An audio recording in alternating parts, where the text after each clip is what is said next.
Le monde devrait sérieusement ouvrir les yeux sur cet homme parce que ce qui déclenche dépasse tout ce qu'on avait vu depuis des décennies. Cet homme, c'est Ibrahim Traoré, 37 ans, chef du Burkina Faso depuis 2022 et ancienne colonie française qu'il a décidé de déraciner du néocolonialisme. C'est un leader qui dérange en ce moment parce qu'il n'attend pas l'autorisation pour reprendre et reconstruire ce qui lui appartient.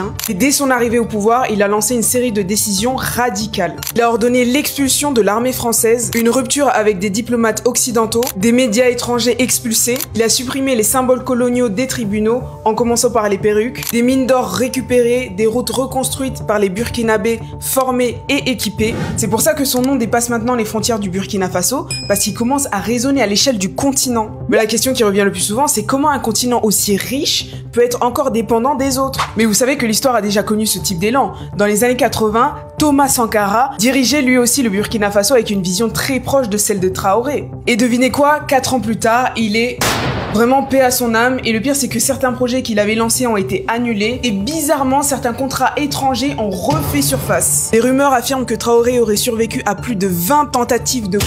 En tout cas, ce qui est sûr, c'est que toute une génération africaine commence à se dire « on n'a pas peur ». Pour vous, ce n'est pas une urgence, les élections, alors? Monsieur Alain Foka, pourquoi les élections ne sont pas une priorité en Ukraine? Il ne faut pas aussi qu'on soit complexé. Il y a eu des pays du Moyen-Orient, il y a eu ces changements. Personne n'a parlé d'élections.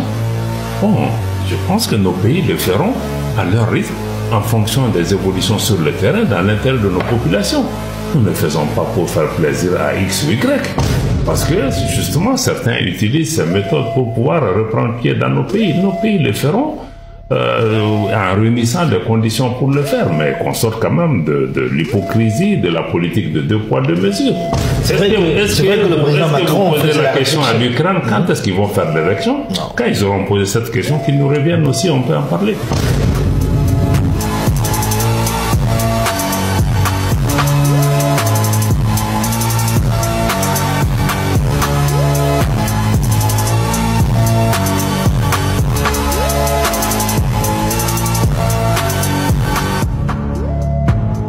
L'AES, je l'ai exprimé sur ma seule et unique page Facebook. Il est temps d'activer une véritable télévision de l'AES, un média stratégique de guerre, de mobilisation et de souveraineté.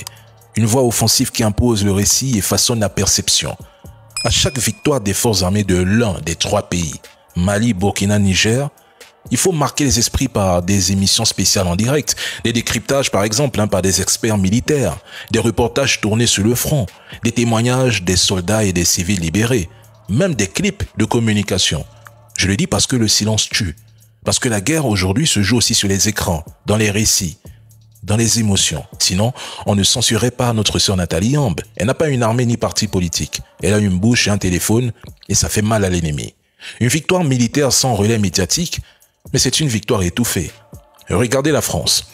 Quand une émission française est un succès, BFM, LCI, Le Monde, France 24, RFI tournent en boucle les images, les communiqués, les interviews et les infographies. Même quand ils n'ont rien gagné, ils créent l'impression d'une victoire, ils font de la propagande.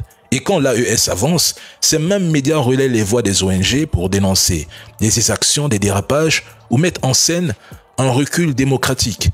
Alors, pourquoi ne pas faire la même chose? L'AES doit devenir une machine médiatique. Une chaîne AES, c'est plus qu'un média. C'est un outil de guerre psychologique, de légitimation populaire et de reconquête culturelle. Moi, je vais vous déranger avec ça, l'AES. Nombreux ne seront peut-être pas contents, mais tant que ce média n'est pas en ligne, je vais vous le rappeler tous les jours, chers dirigeants de l'AES. La famille, partagez cette vidéo au maximum. Ils détestent les dirigeants maliens parce qu'ils ne veulent pas entendre ces vérités. Écoutez attentivement le discours d'Abdoulaye Diop prononcé il y a seulement 30 minutes. Je ne veux pas aller dans 1000 chemins. Nous-mêmes, au Mali, après le coup d'État, on a été approché par un pays dont je vais taire le nom ici, mais si on insiste, je peux le dire aussi, je n'ai pas peur, pour nous dire, écoutez, de combien de mois de transition vous avez besoin pour qu'on dise à la CEDEAO de vous foutre la paix? Avez-vous suivi? Selon vous, c'est qui? Non, continuons, c'est très intéressant. Contre une orientation qu'on nous voulait, qu'on n'a pas voulu prise, qu'on n'a pas voulu prendre. Jusqu'à présent, on est en train de payer le prix. L'Afrique a délégué sa responsabilité aux Nations Unies, qui a des limites institutionnelles pour nous aider. Et on n'est pas venu. Comment vous pensez que les populations maliennes, 10 ans, ont été tuées, massacrées par dizaines, par centaines, par milliers? On ne voit personne. Et subitement, il y a un chef d'État qui est entre les mains des gens, on trouve les moyens. La vie humaine, c'est quoi? Ça aussi, on peut se poser ce type de questions, quelle que soit l'importance d'un chef d'État.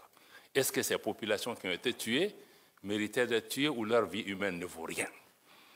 Et ça, on voit ça aujourd'hui encore. La vie humaine en Ukraine n'est pas la vie humaine au Sahel. Là encore, je vais mettre en cause nos amis de l'Union européenne, tes anciens amis, où quand on se battait, on a négocié, vous et moi, avec d'autres de vos collègues pendant des années au Sahel. Il y avait la mission européenne de formation, il y avait ECAP, il y avait des militaires européens. On dit, aidez-nous. Ils étaient en train de former nos gens, ils investissent des centaines de millions d'euros. On a dit, ce que nous voulons, c'est train and équipe, former et équiper les gens. Mais les militaires maliens qui étaient engagés dans les formations européennes devaient amener leurs propres munitions. Et on nous a toujours dit que l'Union européenne ne donne pas d'armes létales. Et ce qu'on donne en Ukraine, ce n'est pas des armes létales? Est-ce que la vie d'un Ukrainien vaut mieux que la vie d'un Sahélien? 2 poids, 2 mesures. Subitement, il y a la guerre en Ukraine, subitement, les armes létales sont autorisées. Et les Sahéliens qui sont morts par milliers, qui a ça sur la conscience de ne pas avoir fait ce qui est nécessaire, et de venir aujourd'hui accuser le Mali de dire oui, mais vous travaillez avec la Russie, vous ne travaillez pas avec moi, etc. Vous me tournez le dos.